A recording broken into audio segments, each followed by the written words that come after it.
Welcome to Planet Marzipan Podcast, your fish and Marillion podcast, where we talk about all things in the planet of Marillion and fish. I'm Mezza, and here's my mate, Craig Houston. Hello, and welcome to Planet Marzipan. I'm Mezza. I'm here with my good friend, Carigus Maximus. We are here with another one of our Charting the Single mini pods. It's all got a bit silly, folks.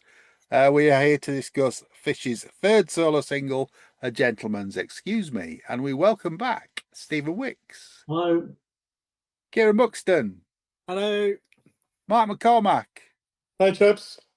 Stuart Clyde. Hi, everyone. Mikie Kay. Hi. Hello, folks. A Gentleman's Excuse Me was released on the 5th of March, 1990. And without much further to do, I think we're going to talk about the song, because I know someone is dying to talk about this song, and I'm going to come to him first. Stephen, what do you think of A Gentleman's Excuse Me? I really don't like it, so I'm sorry. I know you're very positive on your podcast, and but at the same time, I couldn't think until recently why it was always a skipper on the album for me, but it was. I think the music sort of washes in the background a bit. I know they made a lot of effort into it, and it was recorded at Abbey Road with the full orchestra and all the story, but it feels quite generic, sort of 1980s sort of orchestral arrangement. And then I read the lyrics, and it's the idea. It's a romantic. Well, it's a breakup song, isn't it, for someone who's living in fantasy land and he's trying to explain to them that the relationship's over. And the delicate way Fish says it is saying, "Can you get it inside your head? We're finished." And that's kind of a line in the song, pretty much. Well, he doesn't. He says, "I'm tired of dancing." He doesn't say we're finished. Yeah, that's right. But it's a line. Can you get it into your head? I'm tired of dancing. And when you read the lyrics in isolation, it's a bit. I don't know. But that line bothers you, but the fact that he says drawer doesn't bother you. No. The whole lyric, it feels a bit snarky, maybe too strong a word, but I don't know. It feels a bit almost angry about, and he clearly was. I've just watched a video today where he talked about the breakup and what happened with his first marriage, and of course that was behind it. So perhaps he did, and perhaps I'd have felt differently if it was more like a Cold Day in Hell type sort of music to accompany it. But when you've got this sort of romantic song musically, then you've got this quite jarring lyric to me about someone who's living in fancy land who's trying to get you through to her that they're over. It just is a mismatch to my ears, and it just doesn't work for me. That's all. Okay, cool. Kieron? I love it, and I always have. It's just beautifully done. And I myself like the lyrics. It just kind of paints this fairy tale picture of how she feels about things, and he doesn't. But no, I've always enjoyed it. I've always enjoyed singing it, dancing to it. I'm quite happy to ballerina and join in with everybody else. Cool. Yeah. No, sorry, Stephen. Don't apologise. Nobody needs to apologise to anybody. Just opinion. Everyone's got one. Stuart, what do you think? Go on. Sorry. Helen and I were just talking if it was the first Fish song I put on her mix CD. Oh, I did for her in hospital, and it was. So. Wow. It wasn't even a CD. Yeah. Oh. Still tapes. Yeah. Very good. Oh. Stuart, I'm going to come to you in a minute because you're going to talk to you about what you've done about this song as well in a minute. Okay. Just going to go to Mark first, if that's all right. Mark, what do you think of Gentleman's Excuse Me? Back in the day, I thought it was kind of mushy.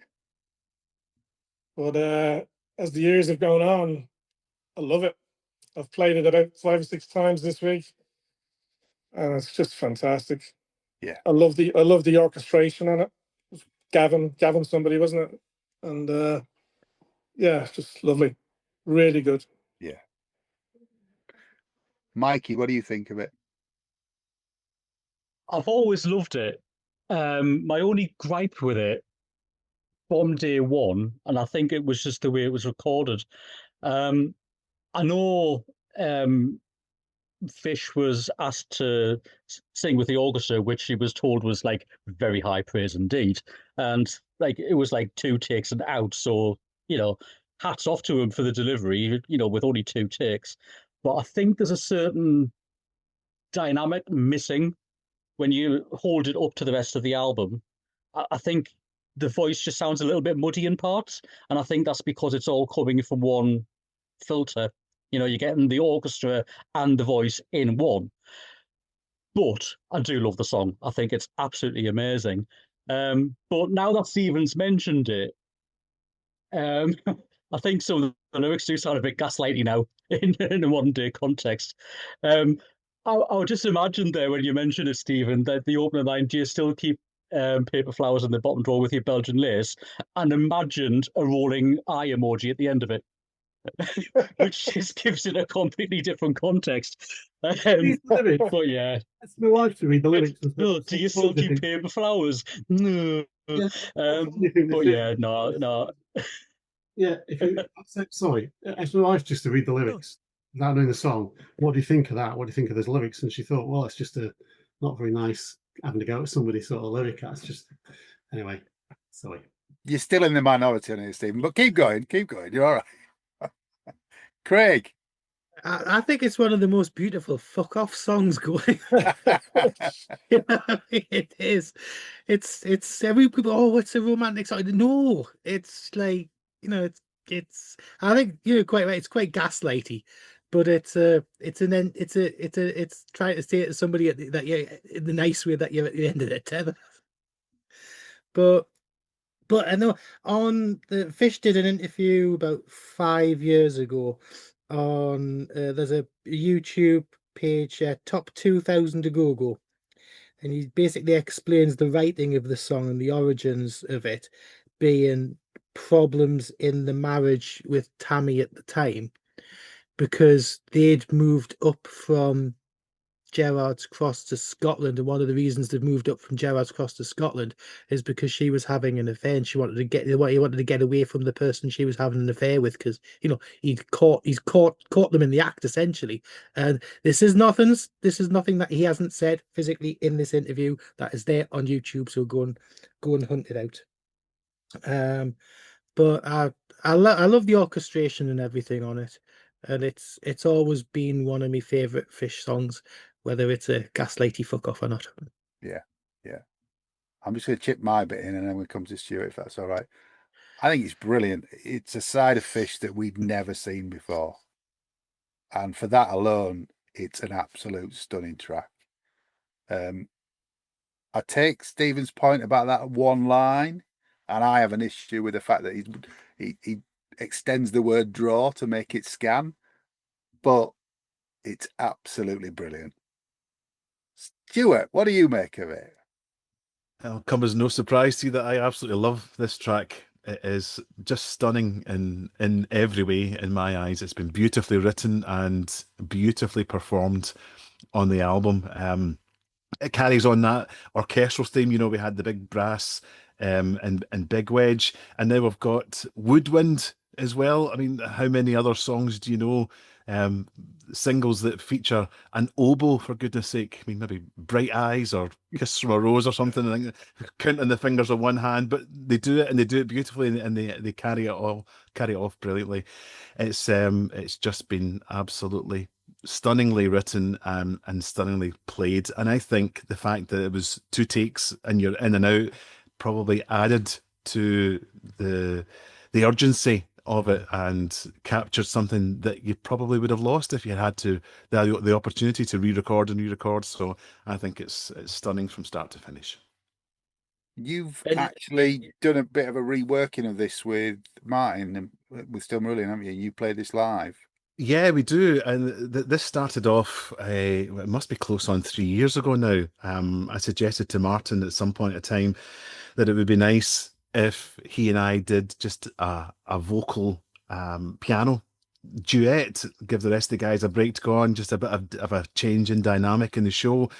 And we suggested with each other it would be nice to do A Gentleman's Excuse Me, and it sort of bubbled away in the background for a while. We never really did anything with it, and then we were down south playing somewhere. I don't know if it was Chester or something we were playing, and we finished the show and we went back to the hotel, and the hotel we were staying in had a piano in the lounge. So we all rocked up at this place about 1 o'clock in the morning with the mandatory carry out as well, all the beers and wine and everything. And we sat in the lounge for about an hour, chatting over the goings on of the evening and having a few drinks and waiting till everybody else was away to bed before we thought, right, now it's time to go and rattle that piano. So we sat at the piano and we had a wee jam, if you like, and we ended up playing A Gentleman's Excuse Me, or an approximation of it. It was pretty rough around the edges, just for shits and giggles, really. You know, it wasn't anything serious. Unbeknownst to us, the bold Mr. Mitchell was recording the whole thing and put it on Facebook, which I don't think anybody agreed to. But it went on Facebook, and the people that watched this drunken jam from that hotel lounge really, really liked it. And we got a lot of positive feedback. And Martin and I said, right, we're going to have to do a proper version of this. So I went away and worked on a stripped down version of A Gentleman's Excuse Me. So it was just vocal and a single piano. And that's the version that we play at most of our shows, you know, 2, maybe even 3 years down the line. And it seems to be going down well. Really enjoy it. It's brilliant. It really is. Thank you. It goes down really well. It's fantastic when you guys do it as well. Cracking. Absolutely cracking. Okay. Well, the second track, the B side of the single, and the second track on the CD single is a track called Whiplash. Stephen, what do you think of Whiplash? It's a typical B-side, isn't it? There's a B-side to the third single, so I think what could we do for this one? What different style can we cover? It starts a bit like something like Chicago, the musical, or maybe something you normally might have recorded, you know, one of his solo albums. It's not classic, is it? I think it's a bit of fun, really, and I'll take it as such. I don't mind it. I don't love it, but I don't hate it either. It's just all right. Is it better than the A side? Well, hey, I'm not a fan of either, massive fan of either, but you know, okay. But you can see why he's trying to stretch himself more, you know, doing something different. Whether you think it works or not, I think giving kudos to the fact that he is trying to stretch his wings. One of the main criticisms the Marillion Band had him about when he left was he wasn't a musician, and actually he's thinking, yeah, but I can demonstrate a number of styles through the music, and if he doesn't experiment, you never go anywhere apart from going to the same place time and time again. And he's definitely not doing that with this song. So credit to him for experimenting, but yeah, it's not great. It's just say B-side material. Okay, Kieron. Yeah, if I'd have never heard this, I would never have been disappointed. And I don't think he's ever tried the musical style again on anything. And there's a reason for that. It's a horrible song. I don't like it in the slightest.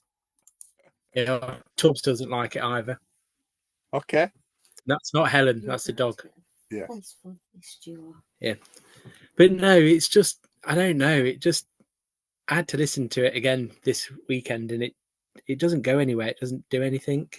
It's like he turned up at a jazz club and just decided to, yeah. So I'm not going to sit on the fence. I don't like it. No, it's fine. Stuart? Are you going to try and tell me it's anything more than a drunken jam in the studio one night? No. You know, it's. I'm expecting you to use the word pish. I'm much too classy to use the word pish. It's utter pish.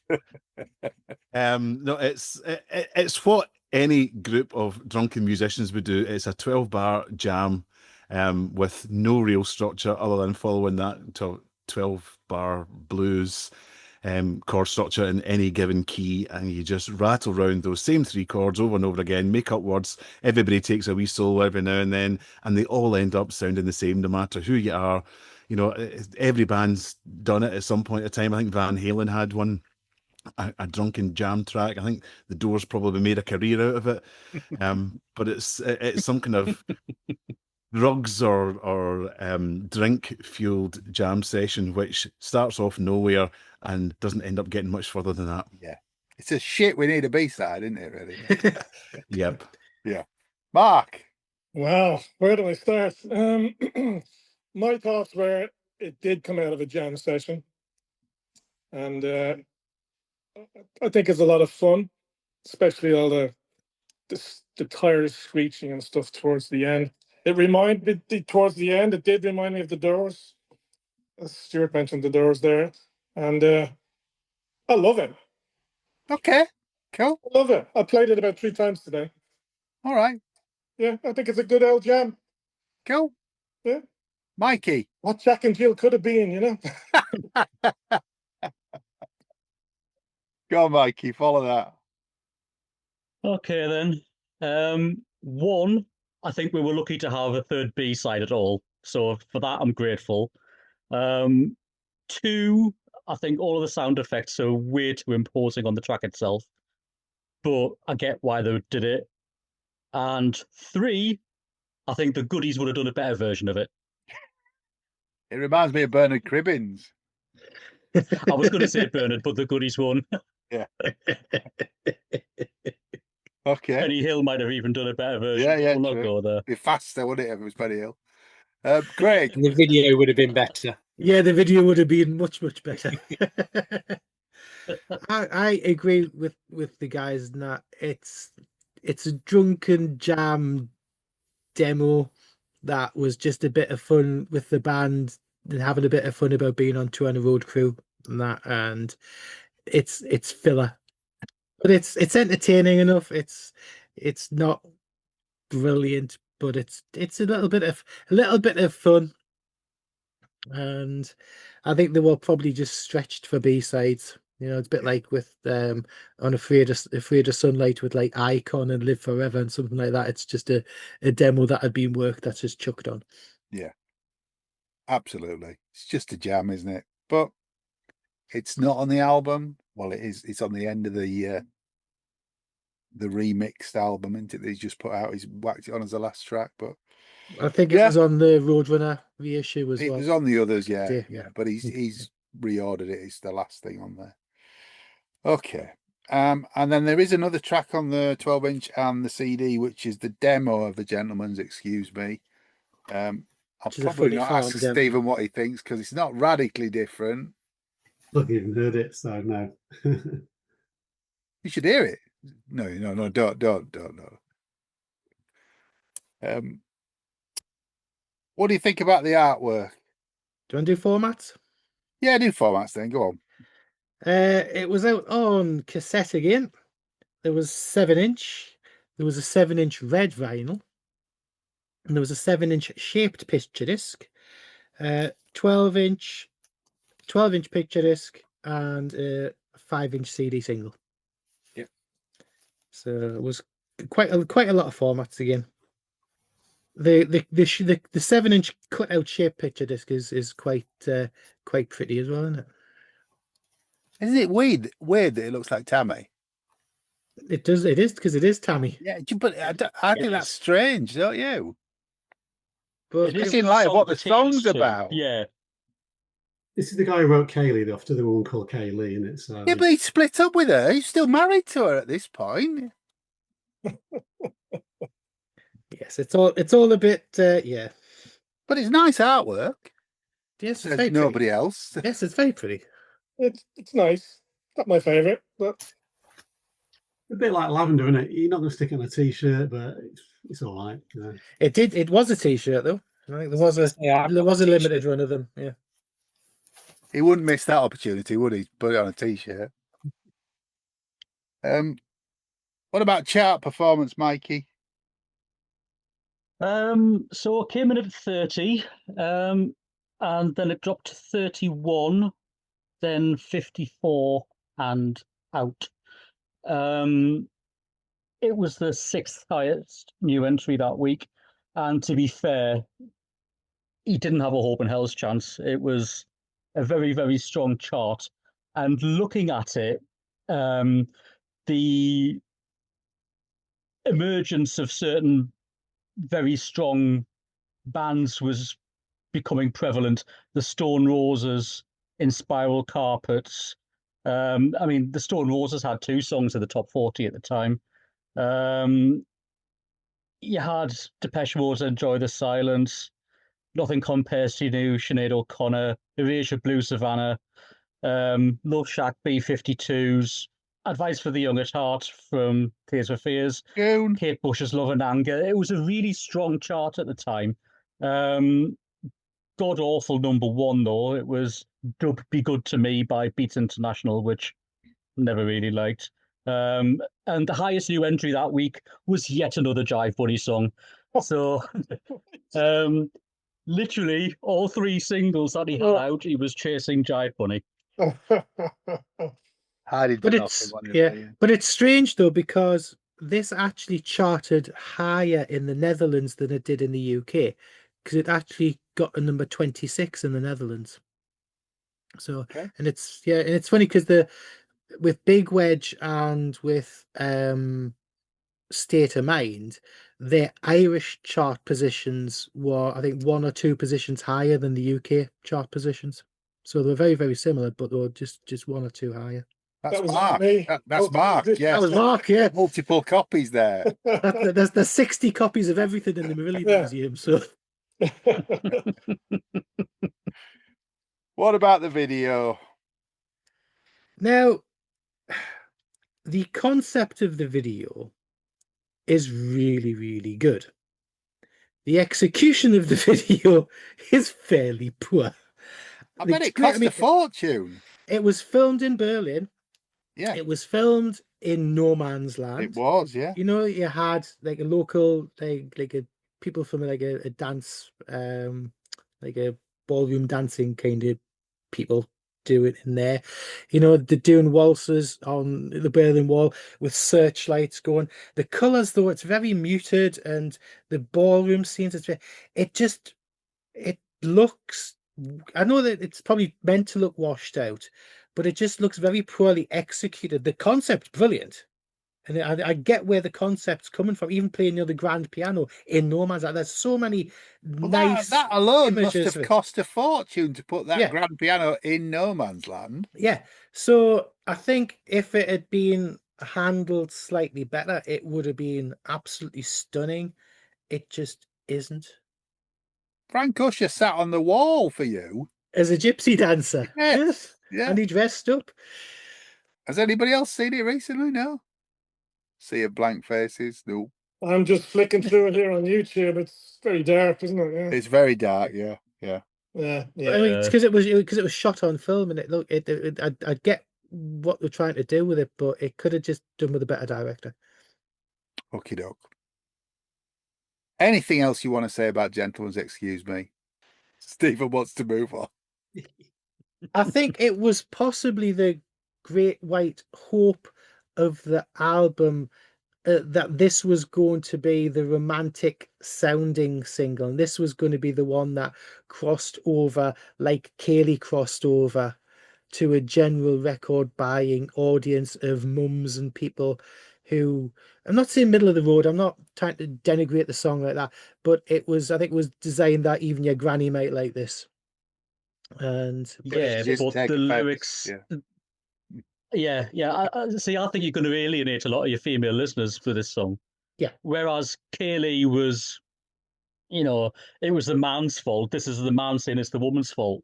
And I think sometimes songs which, are a bit of a sorry lass, but do one, it's not going to win anybody over if, other than the Fish fan base. And I think that's all it's sold to, unfortunately.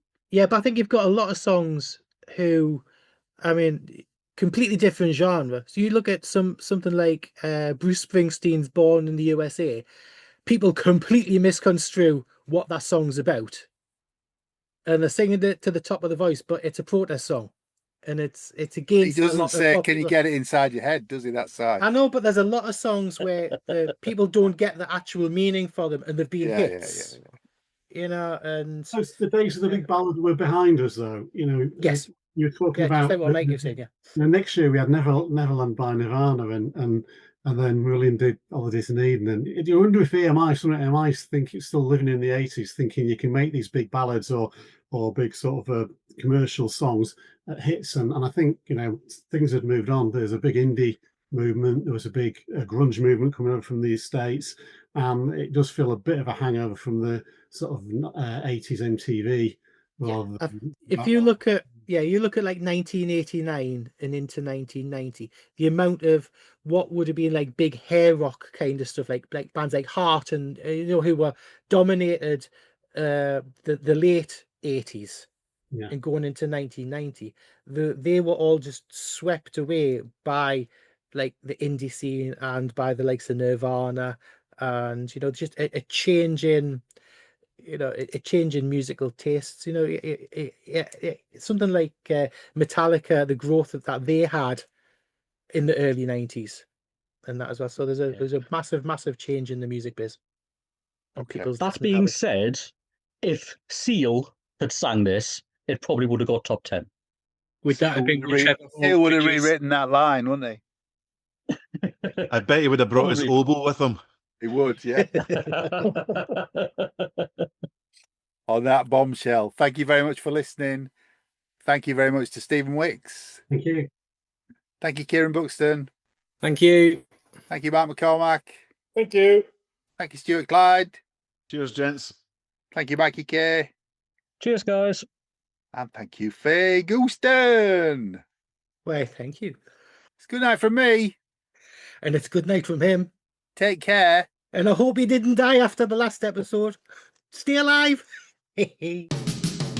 Thanks for listening to Planet Marzipan Podcast. Please like and subscribe from whichever platform you get your podcasts from.